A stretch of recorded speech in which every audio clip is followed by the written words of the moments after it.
Chapter 16. Observe the month of Aviv and celebrate the Passover of the Lord your God, because in the month of Aviv he brought you out of Egypt by night. Sacrifice as the Passover to the Lord your God an animal from your flock or herd at the place the Lord would choose as a dwelling for his name. Do not eat it with bread made with yeast, but for 7 days eat unleavened bread, the bread of affliction, because you left Egypt in haste, so that all the days of your life you may remember the time of your departure from Egypt. Let no yeast be found in your possession in all your land for 7 days. Do not let any of the meat you sacrifice on the evening of the first day remain until morning.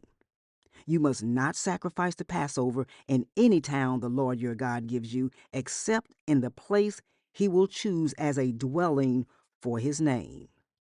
There you must sacrifice the Passover in the evening when the sun goes down on the anniversary of your departure from Egypt.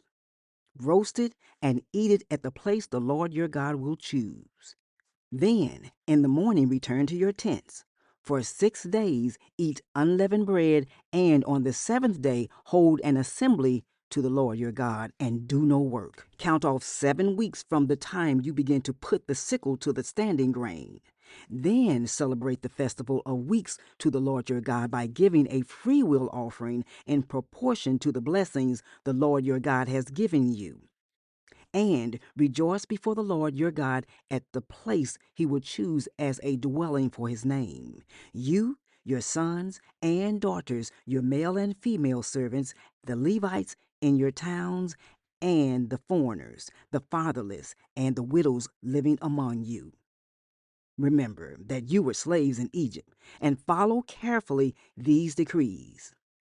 Celebrate the Festival of Tabernacle for 7 days after you have gathered the produce of your threshing floor and your winepress. Be joyful at your festival, you, your sons and daughters, your male and female servants, and the Levites, the foreigners, the fatherless, and the widows who live in your towns. For 7 days celebrate the festival to the Lord your God at the place the Lord will choose. For the Lord your God will bless you in all your harvest and in all your work of your hands, and your joy will be complete. 3 times a year all your men must appear before the Lord your God at the place he will choose, at the festival of unleavened bread, the festival of weeks, and the festival of tabernacles. No one should appear before the Lord empty-handed. Each of you must bring a gift in proportion to the way the Lord your God has blessed you. Appoint judges and officials for each of your tribes in every town the Lord your God is giving you, and they shall judge the people fairly. Do not pervert justice or show partiality.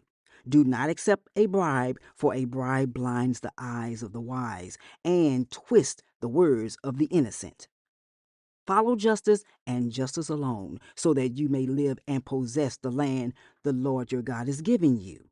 Do not set up any wooden Asherah pole beside the altar you build to the Lord your God. And do not erect a sacred stone, for these the Lord your God hates. Chapter 17. Do not sacrifice to the Lord your God an ox or a sheep that has any defect or flaw in it, for that would be detestable to him. If a man or a woman living among you in one of the towns the Lord gives you is found doing evil in the eyes of the Lord your God, in violation of his covenant, and, contrary to my command, has worshipped other gods, bowing down to them or to the sun, or the moon, or the stars in the sky, and this has been brought to your attention, then you must investigate it thoroughly. If it is true, and it has been proved that this detestable thing has been done in Israel, take the man or woman who has done this evil deed to your city gate and stone that person to death. On the testimony of 2 or 3 witnesses, a person is to be put to death, but no one is to be put to death on the testimony of only 1 witness. The hands of the witnesses must be the first in putting that person to death, and then the hands of all the people. You must purge the evil from among you. If cases come before your courts that are too difficult for you to judge, whether bloodshed, lawsuits, or assaults. Take them to the place the Lord your God will choose. Go to the Levitical priest and to the judge who is in office at that time. Inquire of them, and they will give you the verdict. You must act according to the decisions they give you at the place the Lord will choose. Be careful to do everything they instruct you to do. Act according to whatever they teach you at the decisions they give you. Do not turn aside from what they tell you to the right or to the left. Anyone who shows contempt for the judge or for the priest who stands ministering there to the Lord your God is to be put to death. You must purge the evil from Israel.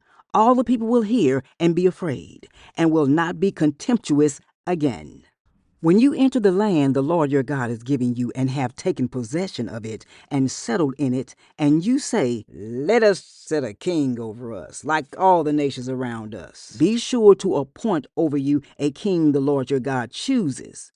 He must be from among your fellow Israelites.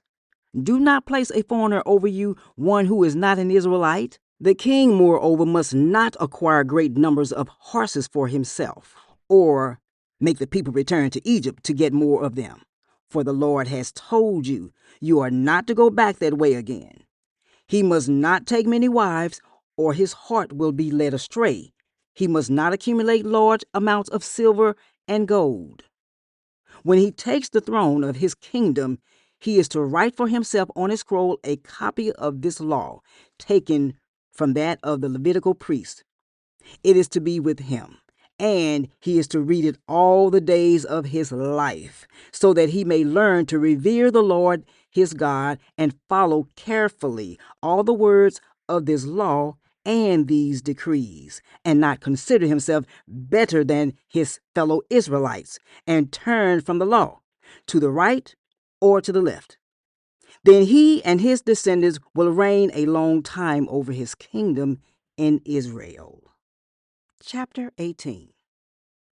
The Levitical priest, indeed the whole tribe of Levi, are to have no allotment or inheritance with Israel.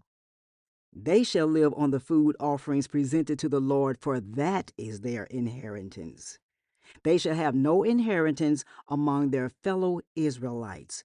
The Lord is their inheritance, as he promised them. This is the share due the priest from the people who sacrifice a bull or a sheep, the shoulder, the internal organs, and the meat from the head. You are to give them the first fruits of your grain, new wine, and olive oil, and the first wool from the shearing of your sheep. For the Lord your God has chosen them and their descendants out of all your tribes to stand and minister in the Lord's name always. If a Levite moves from one of your towns anywhere in Israel where he is living, and comes in all earnestness to the place the Lord will choose, he may minister in the name of the Lord his God, like all his fellow Levites who serve there in the presence of the Lord. He is to share equally in their benefits, even though he has received money from the sale of family possessions. When you enter the land the Lord your God is giving you, do not learn to imitate the detestable ways of the nations there. Let no one be found among you who sacrifices their son or daughter in the fire, who practice divination or sorcery, interprets omens, engages in witchcraft, or casts spells, or who is a medium or spiritist, or who consults the dead. Anyone who does these things is detestable to the Lord. Because of these same detestable practices, the Lord your God will drive out those nations before you. You must be blameless before the Lord your God. The nations you will dispossess listens to those who practice sorcery or divination. But as for you, the Lord your God has not permitted you to do so. The Lord your God will raise up for you a prophet like me from among you, from your fellow Israelites. You must listen to him. For this is what you asked of the Lord your God at Horeb on the day of the assembly, when you said, Let us not hear the voice of the Lord our God, nor see this great fire anymore, or we will die. The Lord said to me, What they say is good. I will raise up for them a prophet like you from among their fellow Israelites, and I will put my words in his mouth. He will tell them everything I command him. I myself will call to account anyone who does not listen to my words, that the prophet speaks in my name. But a prophet who presumes to speak in my name anything I have not commanded, or a prophet who speaks in the name of other gods, is to be put to death.